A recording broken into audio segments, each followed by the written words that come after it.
Magandang gabi sa inyong lahat. Ngayong pag-arabi iyo, good evening. Ngayong gabing ito ang titingnan natin ay ang Axie Infinity natin. Gusto kong magparami ng Axie para meron akong maipalaro sa mga iba. Kahit na piso-piso lang, at least wala kayong puhunan. So, ang gawin natin ngayon ay mag-breeding tayo para maparami ang Axie natin. Kung punta tayo dito sa Axie Infinity Marketplace, tapos punta natin yung dashboard, or sorry, punta pala tayo dito sa my account. Tapos dito sa dashboard natin, makikita ninyo meron akong naipon na 3,000 na SLP. Instead na ipalit ko yan sa ibang tokens o cash out natin, gamitin ko sa pag-breeding natin. Kung tingnan natin sa inventory natin, meron lang akong 4 na Axie. At tingnan nga natin at mag-breeding tayo para din yung mga baguhan dito makita din kung paano ang pag-breeding ng Axie. Meron akong mga previous videos sa bili ng Axie noon ng kauumpisa natin. Kaya you can just click on the link popping up above para mapanood nyo yung playlist natin. Meron din akong mga video doon na nilalaro ko ito para makita ninyo kung paano ang paglalaro niya at saka mga strategies. So ngayon mag-breeding tayo. Ang gawin natin, punta tayo dito sa i-click natin itong isang Axie natin. Ito yung pinaka maganda na Axie ko, na hawak ko. Yan, tapos gawin natin na i-breed natin.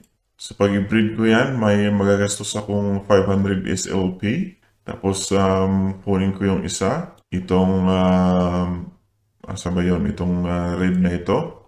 May magagastos akong 1,300. Pero meron akong nakitang website na ano ba yun? Tingnan natin. Axie Zone ang pangalan. Ilalagay ko doon sa description below ang link niya para makita nyo. Dito makikita meron siyang tools para sa breeding simulator. So pag ilagay natin yung isang Axie natin dito, which is, anong ID nito? Hindi ko nakita yung mga ID natin. Umpisa natin para makita ko yung ID nila. Let's go back. So that's 162202. That's 162202. Yan, tapos pag i-breed ko siya ng ito, 68488, 68488, bibigyan ka ng, hindi naman sabi dito, hindi naman accurate, pero at least may idea ka kung ano ang makukuha mo na Axie pag ito ang i-breed mo. So yan, ang makukuha natin. So, okay naman, it says average. Pero pagpalitan ko kaya ito ng sabay yung isa ng 36331, 36331, breed natin, average din.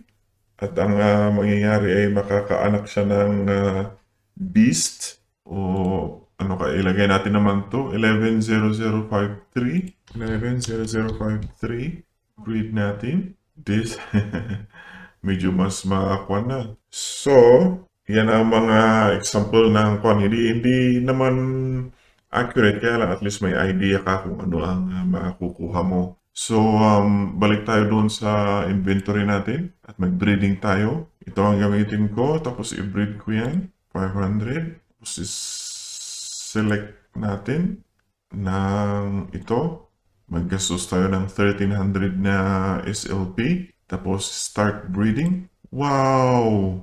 Ang mahal naman ng gas fee, it's $11. Ito ang hindi, ito ang hindi maganda sa Ethereum. Napakamahal ang gas fee. Sus Mariusep. So, tanda natin yan, $11 ang pinagastos natin dyan. Ikuha pa rin natin makalimutan para alam natin ang gastos natin. So, 1,300 SLP ang breeding niya, required. 1,300 SLP. Tapos, gas fee is $11.74 or 0.019809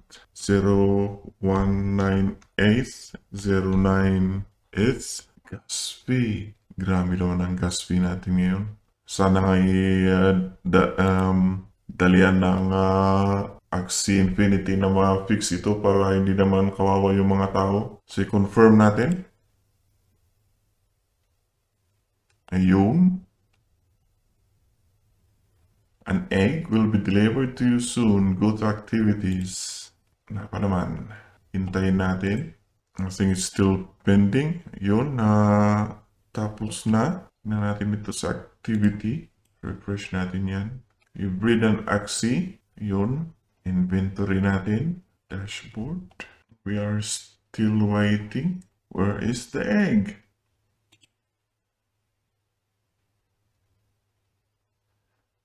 Ayun, meron na yung egg. Tingnan nyo yan, meron na tayong itlog. So, click natin yan. Kung anong makikita natin dito. It's a larva. So, I think it will take 2 days bago ito mag-mature ulit. So, i-update ko kayo kung meron tayong pagbabago nito. So, let's go back. Look at our dashboard. So that's automatic pala niya na in sync yung small love potion. Wala na tayong pending na punta na dito. So meron tayong 1821. Tingnan natin dito sa code natin, sa assets natin. Wala naman. Tingnan natin yung ano ba yung smart contract ng SLP. Tingnan nga natin. Coin market cap. Punta natin yung SLP. Ethereum contract, copy natin yan. Tapos, puntahan natin itong Ethereum wallet natin dito sa MetaMask at mag-add token tayo. Lagyan natin custom or kaya baka meron sa search nila. SLP, wala. So, how about lagyan natin small love, wala. So, lagyan natin dito sa custom. So, lagyan natin yung contract address. Yun. Token symbol, SLP. Lagyan natin next. Ayun. Add tokens. Back. So, meron na tayong makikita natin yung SLP. So, dyan yung ilalagay yung SLP nyo. So, balik tayo dito sa dashboard natin. At i-update ko kayo next time pag lumaki na itong itlog natin. Mag-breed pa sana ako ng isa pero tingnan muna natin itong eggs natin na yan kung ano ang magiging result. So, ganun na lang muna. Hintayin natin yung mag-mature yung itlog natin. Tingnan natin kung anong itsura. So, at least nakita nyo kung paano ang pag-breeding at saka kung paano mailagay yung SLP doon sa MetaMask nyo. Ang madali na pagkuhanan ng contract address nila dito sa CoinMarketCap. Copy nyo lang yung Ethereum contract address. Tapos puntahan nyo yung Ethereum ninyo. At saka puntahan nyo yung add token, which is very simple to do. At yun, at least para mailagay dito sa asset nyo yung, mai-display yung asset nyo dito sa MetaMask ninyo. So that's it for now. Until next time.